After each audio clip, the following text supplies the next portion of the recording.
As we delve into grassroots football to decipher where we as a country fall short with youth development, our story brings us to the northwest, Southport.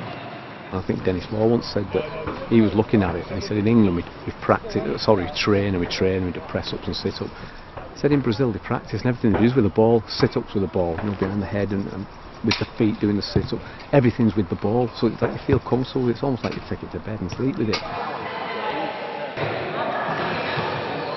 Ainsdale Juniors FC train here at Birkdale High School for 1 hour on a Tuesday night. Manager Paul Clark is picking the squad up from a recent string of defeats in preparation for a local derby against Southport Juniors at the weekend. Can you see an effect in your players from like the role models of professionals have on them? Yeah, definitely. Sometimes not in a good way.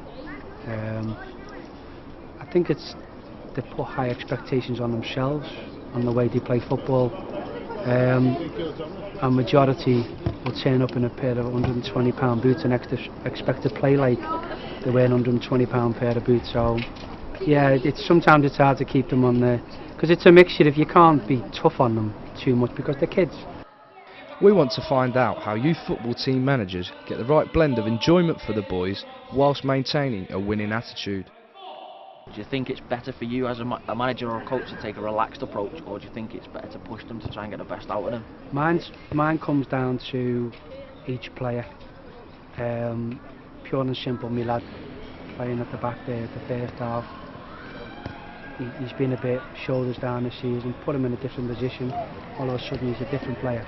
He's now a confidence player, and and that's what it comes down to. I mean, I know, my lad plays and he knows I give him a kick up the backside every now and then, but you know your own. But some of them you can. The little lad playing up front scored. You could shout at him all day, but it'll just go straight through. So yeah, it depends.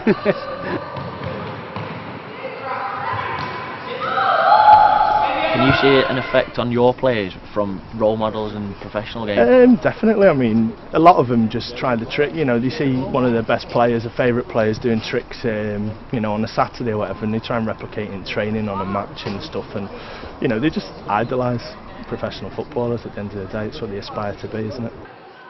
Is it better for you to play your best team, or would you rather give everybody a game?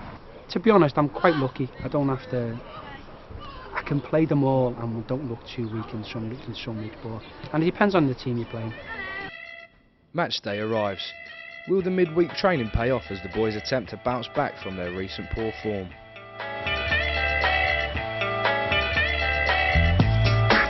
As a nation, there is far too much emphasis on instilling a winning mentality into youngsters in the game. We also ask how the actions of professional footballers on and off the pitch influence aspiring footballers.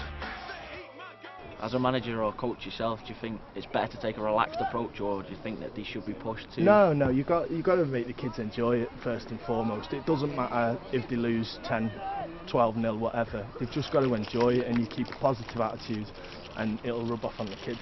At the end of the day, you don't want to bring competition into it, do you? Hey Blues, good breakaway lads, good football, great support play.